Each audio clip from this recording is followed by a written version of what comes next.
Hey, welcome to the show. Today, Terry and I will talk about relationships and probably some other stuff, but we hope you enjoy the show. Thanks.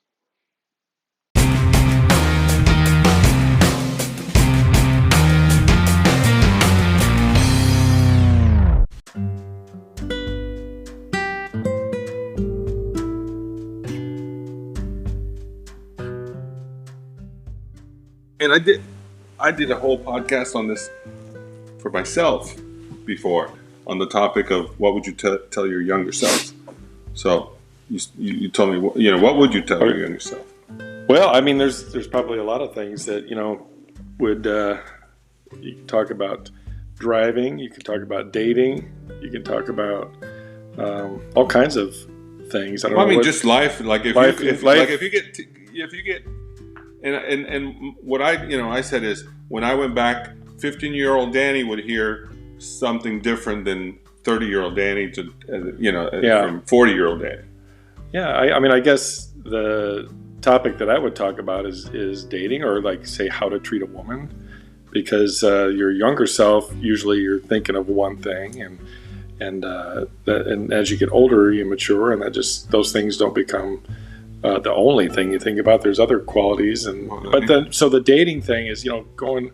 I think it's important in dating. What would you tell? If 17-year-old Terry, he's just started dating and whatever, what would you tell him that would benefit 17-year-old Terry? Oh, I would just say, enjoy yourself. No, I would probably be like, don't rush in. Don't rush into a relationship. Get to know somebody first before you go jumping into anything. And there's so many kids get themselves into trouble. Teenage pregnancies, for instance. I mean, you don't have to go there right away. Sound like a total dad. Yeah, you know what? I totally am. Maybe back then I'd be like, go for it. But right. Today I'm like a dad. Like I think of my kids, and there's a lot more to consider now. When you're older, you start looking into what are the possibilities of what your life's going to turn out like if you end up with that person. Well, and when I get it. When you're hormonal 17, 18-year-old, that's not what you're thinking about at all. There are absolutely no considerations for the future when you're that age. Sure. And now I feel like, everything is let's say when you meet somebody, you're like, oh wait, you're seeing way too much in the future now. In fact, so much into the future that it scares me, and I almost talk myself out of a relationship. Just anything. Or Right. anything. Right. You're back in our day, like when we were in high school. I think that's around the time that the HIV thing just came out. That topic, and everybody was very afraid and trying to watch themselves. Yet there's still, that the promiscuity in high schools seemed like more prevalent. I'm sure it's as prevalent today, but depending on where you're at in the education level. What high school was that? Because my reality was completely changing. different, but it had nothing to do with the social norms or anything. I was just a nerd. Okay, so okay, maybe okay. I guess what I'm getting at is that nowadays they're changing. They're as promiscuous probably, but they're changing what that means. Nowadays they think that safe sex is oral sex, and which is of course not safe. It's just kind of changing the geographic location of where you're going to have something. Or even and here's what there's teen pregnancies have dropped now. But it's because they put a lot of time and money in those kind of educations. No, it's not. It's not because of that. It's because kids are having like virtual sex, and and I doubt that virtual sex is keeping people away from having actual sex. I mean, because virtual sex when we were younger was like the porn mag. There's always one kid in your neighborhood who had a porn mag. Yeah, come on, who was it in your neighborhood? Oh, we had the hookup. We had this kid that his dad had a whole stash of porn. Yeah, like I think like Tuesday or something, because his dad wasn't home or something. We would all go over to his house and watch some slutty porn. And when I was, I think, 14, 15 years old, we were outside of Chicago a couple hours, so we had this guy from from Chicago. One of the kids from Chicago that would come up on the weekends, and of course we were all friends and all play. But there was that time where like, hey, come check out what I have, and we would go look at the nudie magazine. Okay, yeah. And that was our first introduction to that kind of stuff. But I don't think having something like that or a virtual thing is going to make you less.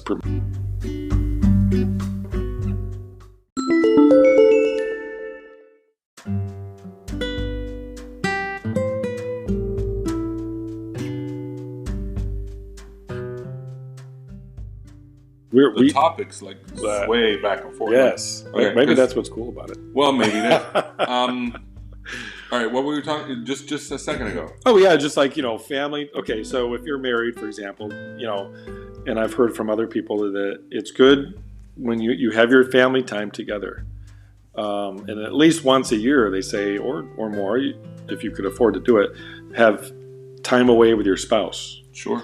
And then time away with if you're a guy friends, if you're a woman, then your female friends. So have those times away, and then have family time. And I will add another one: time by yourself. And I would say that too. Time by yourself is very good for reflection. Yeah. And productivity, especially when you own your own business. Sure. That's very good.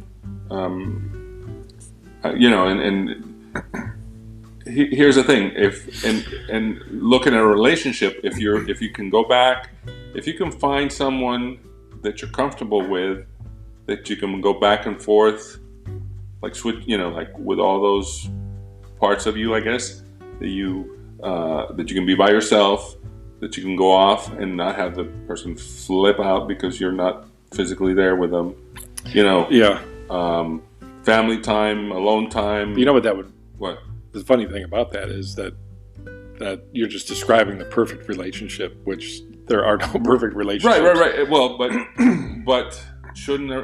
Well, exactly. That is the perfect relationship. So, and I don't think anybody, like for instance, if you're looking for a mate,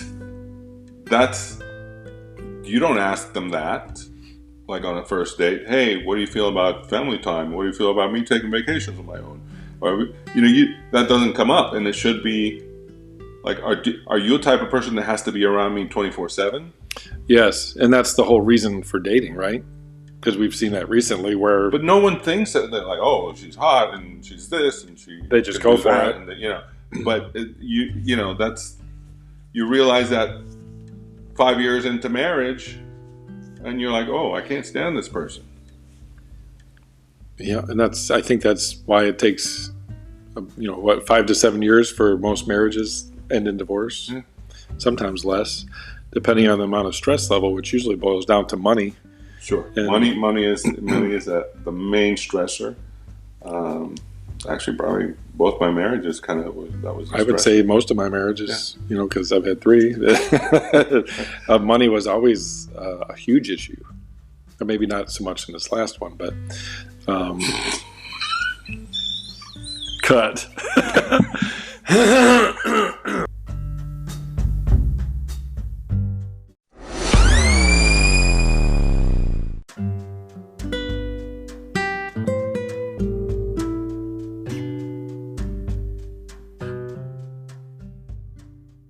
So because we like what we are not, because we were talking about dating, right? Yeah. Why does everybody like a shredded up, in shape female, as far as men are concerned? No, but I think that's not. I think we're conditioned to like a certain thing. Okay, so we see that all the time society, on Instagram or exactly. on movies. Everybody's got this really skinny waistline. Yes. Big boobs and nice legs and all that stuff. Exactly, and that's what you're conditioned to think. But I think, culturally, it's if you're Latino, you kind of tend to like a different body type. If you're African American, you tend to like a different type. If I think that might be because but it's culture. In our case, people don't know this; they can't see us. But you're from Panama. I'm Latino. You're Hispanic, and I'm a white guy. Yeah. And and then the funny. You want to tell them about our experience? Well, okay. So this is a very funny, and this is where because I couldn't see this before. You like what you like, and then we were at a bar. We were at a salsa club, and we were going to do some dancing or whatever. But it just turned out that I we went didn't. as your wingman. Oh, okay. Is that what it was? Yeah. Okay. Yes. You were the wingman. No, and I'm like, okay, I'll just go just to see what's going on. And I was there, and I think you said, "Hey, look at that girl over there," and I was like, "Where?" And I think the assumption was that it was someone that he was looking at that he found attractive. So you said, "Look at that girl over there," and I'm like, "Where?" And he was like, "The one in the green dress." And I'm looking, I'm like, "What?" She was She was invisible. Yeah, and then it happened again, but he pointed someone out. And I literally couldn't see her either. And so that was the Hispanic girl and the pretty girl in the red dress. Well, I thought she was pretty. Pretty Hispanic girl in red dress. This guy could not see her for nothing. I mean, like she blended in. It was like he was looking through her, like looking for something that he thought was pretty. Exactly, and you did the same thing with the other one. I did. And it's like see it. You can't. You have a preference. And you like what you like. You like what you like. Yeah. And let's face it, like if everybody, there's like those girls, it could be any race or color or whatever. If everybody said, because there's some of those that everybody will say is pretty, but that's a rare thing. I think we more like what our opposites are. Yeah, but I have dated myself. Yeah, and how did that go? No. But you know what I mean. Yeah, like a person, and I'm not. But you know who I'm talking about. Yes. Okay, that was me. Yeah. Like yes. Everything. It was, and I think Jerry Seinfeld did an episode of Seinfeld on this thing. It's you go out with somebody that's so much like you, and then you realize I don't like myself very much because. This person's getting on my nerves. Well, how boring would that be to be around somebody just like you? Well, and that's kind of it. And I think I've done that myself too. I've dated someone who was a lot like me, and I was like, "What? You know what? She's a nice person." Yeah, but it's more like, and it's boring. I don't even want to be your friend. Yeah, it's boring, and after a while, you're like, "There's no challenge. I can just be myself." And Yeah. And then that's sometimes, if you think about the dating thing, like if you're around somebody too much, then that kind of makes things boring too. So I mean, like you gotta kind of mix it up. That's the whole premise of marriage. What, to make things boring? No. But you're gonna be with somebody all the time. All the time. And boy, there's a whole other topic. I don't think I like somebody that much that I want to be with them all the time. Even my kids. Oh my God. Well, I'll tell you this. I know somebody who's very happily married for more than 50 years, and one of the things they say is it's important in a marriage to, of course, transparency with everything, but to just have your time, have our time, and then, of course, family time. Right. If you're committed, you could break that up and just excuse me, and make that a reality. Like, have your time away with the guys, have your time away with your wife, and then have your time away with by your yourself kids. And with your You know what? And then there's got to be some alone time.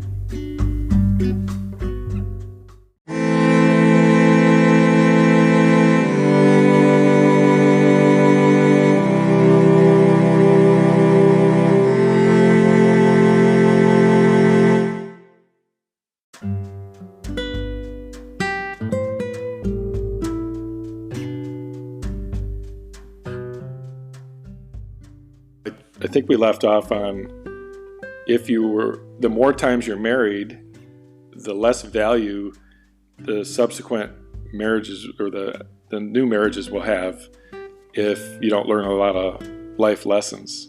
Well, relationship rules, basically. From my experience, after my first marriage, I felt like, okay, if I ever were to get married again, I would do everything I could, everything in my power to stop it, to make it work.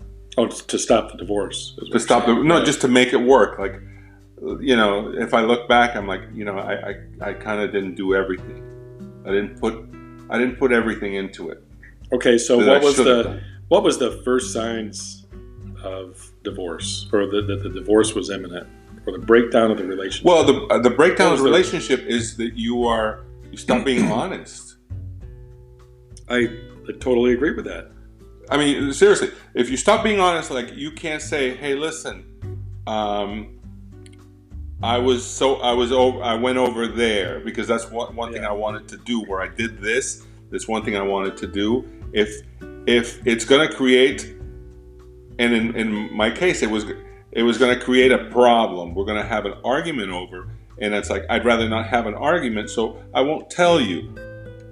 Yeah. It was something it started off as something really stupid, and I said, okay, I just will omit the fact that I went over here, or I did this, or I did that. Was that in relationship number one? That was, or in both?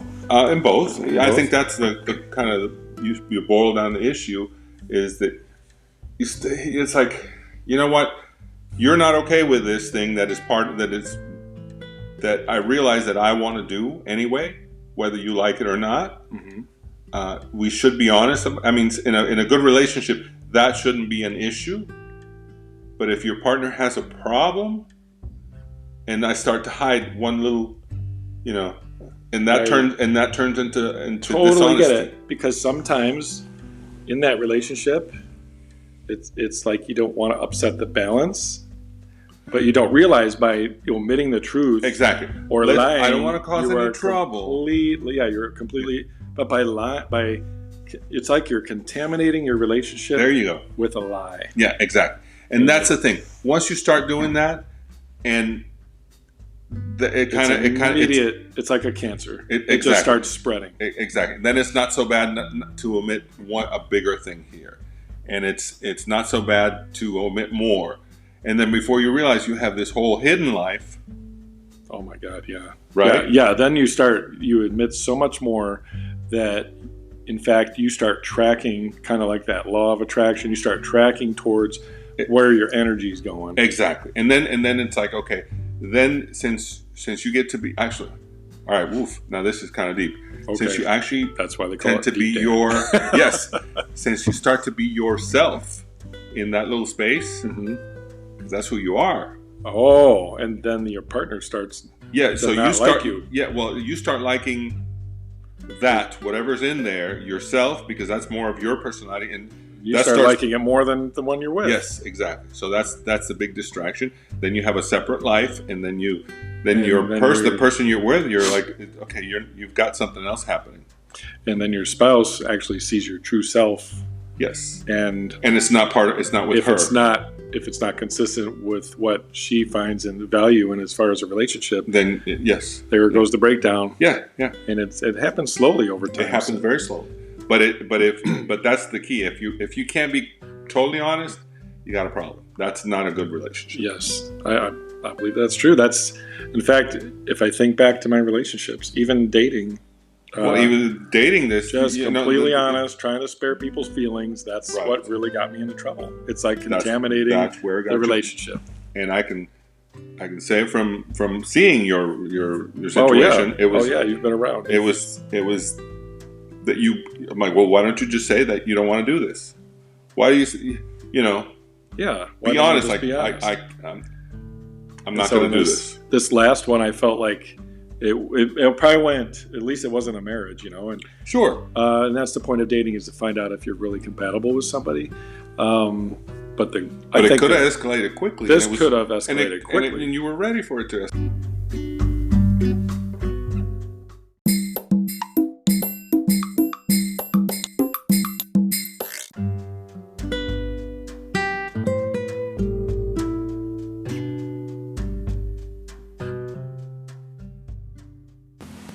Isn't it though?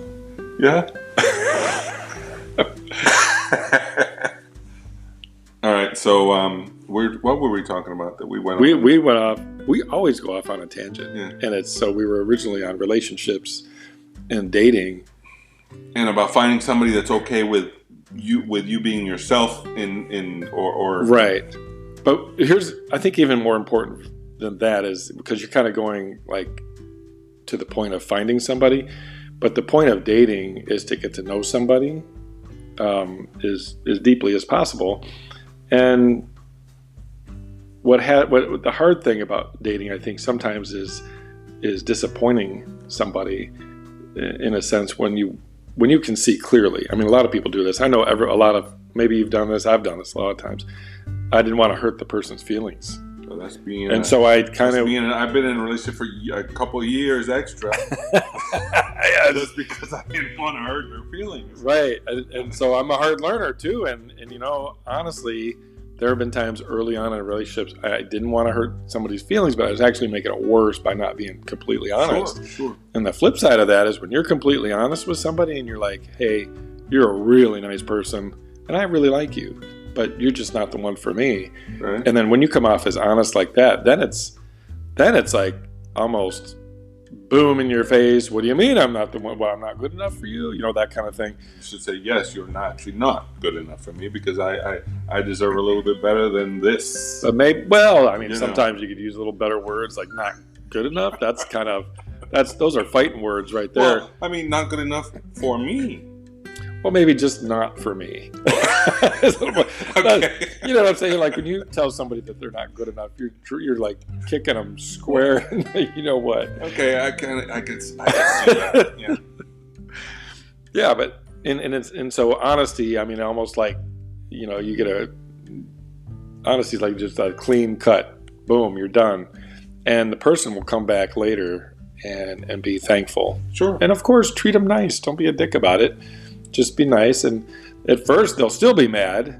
You'll probably still have a little confrontation there. It depends where they are in the whole the relationship, and if there's resentment and then of course nothing. If there's like a sense of betrayal or resentment or anything, it's going to color your relationship no matter what. Everything. But if you're totally honest, you shouldn't have any resentment. Yeah, and so to my fault, I've done that before. I've tried to, I don't want to hurt her feelings, but actually it made it worse. Sure. I mean, just look at my my second marriage. It's not funny, but there was a big part of me that I rushed into marriage after a very traumatic experience in my first marriage where I lost my son, and so what happened is I bounced into a relationship that I should have never been in, and then I knew it, and I knew I had to get out of it, but I was trying to be nice because I felt sorry. Yes, but here's what, and it's, and don't take this wrong. I feel like you feel like you always have to be in a relationship. Sometimes I feel like that. Like you. That's something I'm trying to do now. Is I feel like I need to be. Yeah, it's like you can't be by yourself. Yeah, I need to be by myself. Yeah, and I think that everybody, it's everybody needs to have the sense of themselves before you freaking go out and get with somebody that's not conducive. It's not going to make you better. Sometimes when you say you've been divorced, especially if you've been divorced many times, like I've been divorced 3 times. I know people that have been divorced 5 times. It's no different than someone that's just been divorced once. There's a breakdown, and probably even before you got together, like you didn't really get comfortable with yourself, and that stuff happens. And but at least I don't feel alone because I know there's so many people, like you said, that have been divorced more than one time. Sure. Some 2, 3 times. They think third time's a charm. And then next thing you know, it's six marriages later. But I know people that they're like, they have serial marriages, and And you know what? I think in each marriage, there's, if you don't learn some very valuable lessons, the next time you marry, it's even the marriage itself has less value.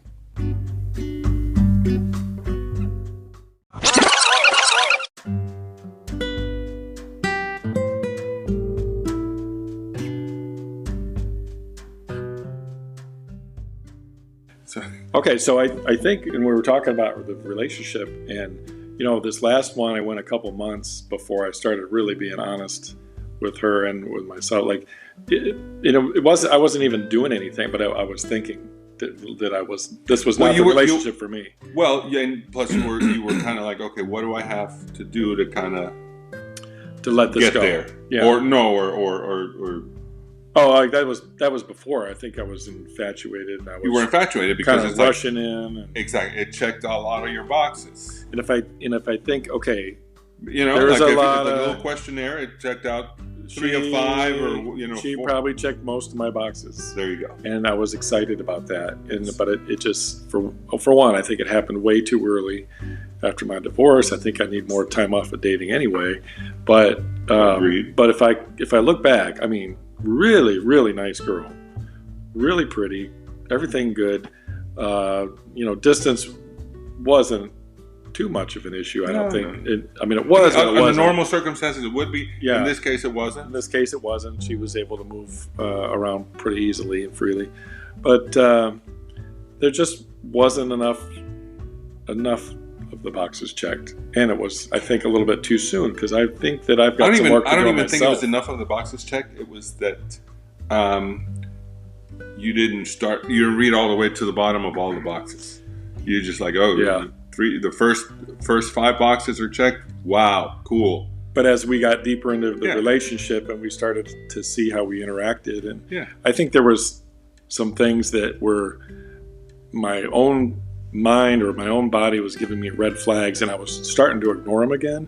But then, because of my past experiences, failed relationships, which we always learn from, I was able to bounce back and say, whoa, this is not, even though she's very nice, she would probably be good in some ways, this is not the one.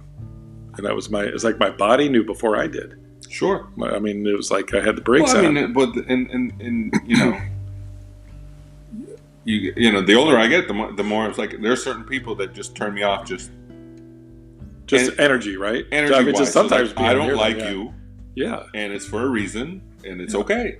And I make no effort. And then some people that meet me, they're like, you're just an asshole. I've experienced that, and I always think to myself, gosh, I'm not an asshole. I'm a pretty nice guy. This guy is an asshole because he just totally ignored that person, and but it's like there's something there that doesn't, Yeah. But anyways, I think the whole topic is really just when you're honest with other people, you can also be more honest with yourself. Yeah. And maybe that's too deep, but honesty. I mean, are we really honest? I don't think we're really honest, and I think here's what I think. I think. What are you gonna? Okay. No, I'm just doing that so it doesn't go into sleep. That's what I'm doing. Okay. Here's what I think. When we are, I already forgot what I thought. When we're really honest with ourselves. When you're really honest with yourself, you realize that your shitty life, your shitty life is all you created. Your shitty life. Is this it? And I created this? Well, exactly. That's the thing. That when you're being honest, like complete, you have to face the fact that all you hate your shitty life, but you know what? It's all your fucking fault. Because you created this. Yes. You created this mess. You created this disaster. So you can't bitch about it. So maybe that's why some people don't want to be honest with themselves. Sure. Because it's ultimately your freaking fault. Yeah. And you know what? Facing the truth is hard, because what if you can't change it? So everything can be changed. And that's the eternal optimist in me. You can pretty much. Let's say, just financially speaking, some people are not able to change too much, but you could go from a mentality of lack to a mentality of plenty, of abundance, abundance. Yes, and just that, and just crazy shit's going to happen in your life when you do that. Crazy shit. No. That should be a T-shirt. Because but when people have no idea. But when you do, like all of a sudden, there's just money that's going to come out of nowhere. Yes. You know what? That's.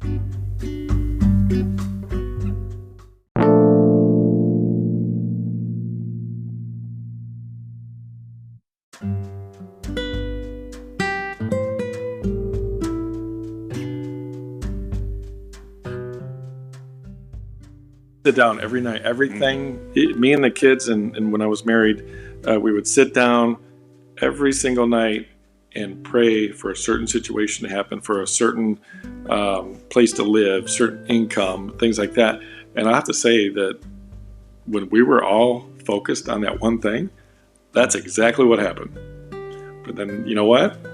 As humans are, we got there, and I think we stopped praying together. I think we were not honest with each other, and a lot of us went in our own separate ways. And I think that being super honest but being together as a family, focused and praying every night for those things that we want. That was the closest we'd ever been to as a family. And it's so crazy, where we came together and there was just some very common goals that we wanted, and we got it.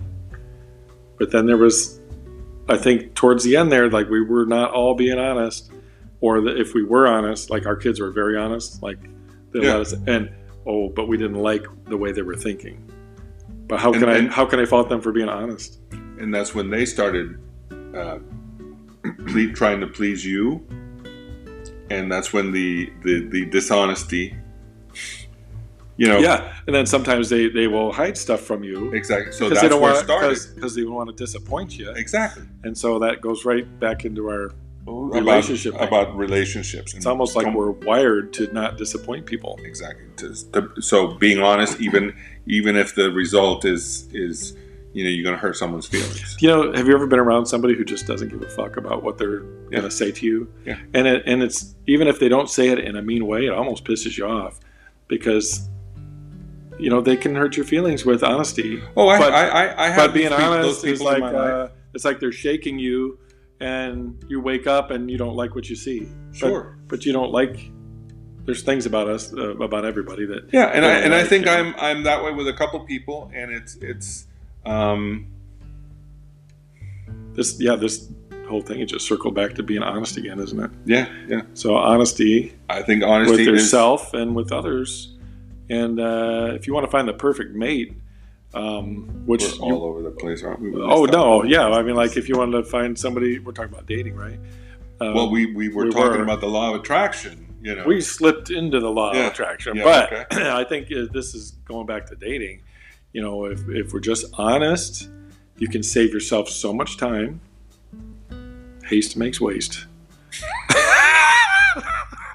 I don't know where that came from, but yeah, when fools rush in. Okay. See what I'm saying? So you go too fast into something and you take steps in a relationship that you shouldn't before it's time, because maybe people don't qualify for those steps. You know what I'm talking about? No. No, I mean, maybe you get together with somebody and you already reached the point where you say, I love you, but that's too far, because you're messing with somebody's feelings, maybe. And of course there's different types of love and things like that, but maybe you gotta slow it down a little bit. Maybe I think you shouldn't get to that point if that's not the person for you in a relationship. Okay, but on the other hand, how do you know until you really get to know the person? Exactly. So it's basically, it all boils down to you don't know somebody. You got to get to know them. You got to get to know them, and so don't rush, because just physical and all that stuff is just a little bit, because you got to go way deeper, and I guess you got to be honest about through and through who you are. Yeah. And they have to like who you are, and then exactly, and when you have to you have to like who you are, and you have to like what they are. Right. And that's the trouble is, I think we're all trying to figure out the other person when we first get into a relationship. We should be all focused inward and what? Instead of trying to figure out how I'm going to please this person and change myself to please this person, should be your total core self. Oh, just focus on you, okay, and then hopefully the other person will focus on their total core self, and then you'll find out if you are okay. I like that because it's just being who you are, and that other person is.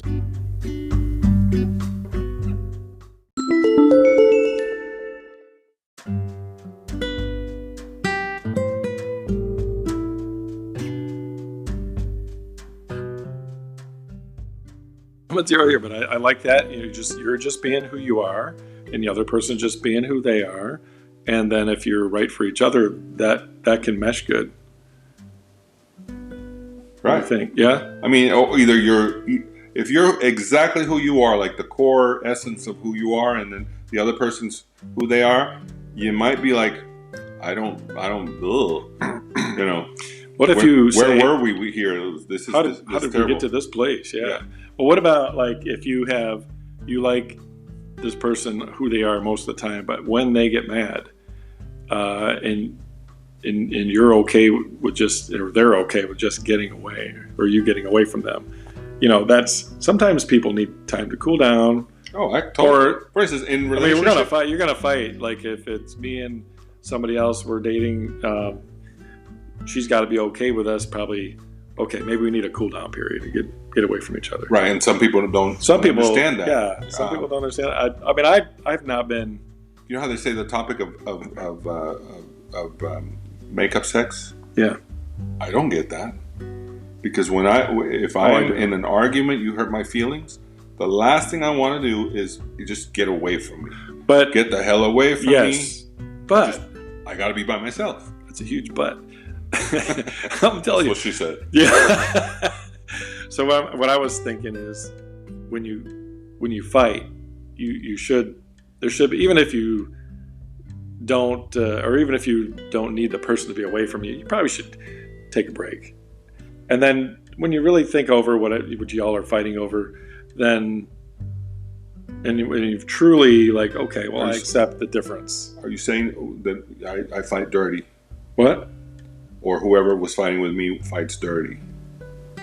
Because they actually have feelings. Well, here's the thing: if somebody's fighting dirty in a relationship, I don't think that's a person that you should be in a relationship with. I agree. There has to be a mutual respect in just about all areas. In fact, I would say all areas. I mean, in that, when you fight, you don't go for the jugular if you really love the person. Right. You know what I'm saying? Yeah, well, think about your kids. But somebody that, your kids do. Your kids know exactly where the jugular is. And, they especially when they're in middle school. Middle school girls will make a grown man cry in 2 minutes. It's just, they're the devil, man. It is a weird thing trying to raise teenagers. Yes. And I'll tell you what, I mean, the emotion scale is all over the place, and it's too much for a man to keep up with. Tell me about it. But so you're saying by fighting dirty, you don't even love that person. You don't truly love that person. If you're going to go for the jugular, I don't think so. Here's where I because I used to, but I learned it from the way I grew up, from my mom. Oh, your mom? Because mom would.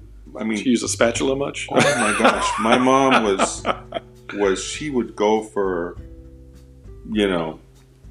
was a hyena just for the jugular, for the throat. It's just, and that's how I learned how to fight dirty. Oh yeah. I mean, because you could have an argument but I could just clear a room and everybody would just okay, cry, just because I could do that. Let me tell you, I made when I was running a restaurant. Mm-hmm. I walked in. Actually, I was the assistant manager, and I walked in, and here's the thing. If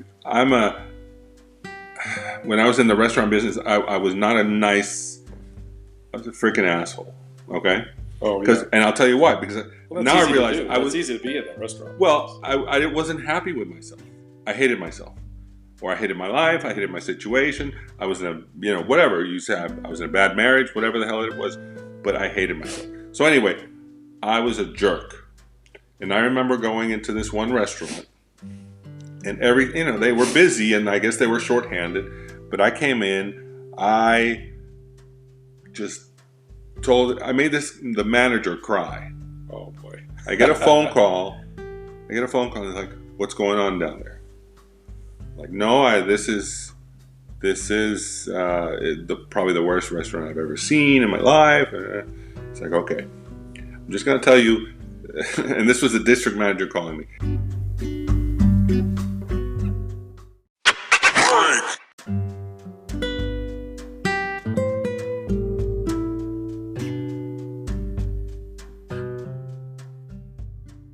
I got a phone call from the district manager. She said, "Listen, I just want to tell you that you made this guy cry." He called me sobbing that you hurt his feelings because of the stuff that you were saying about this, the restaurant.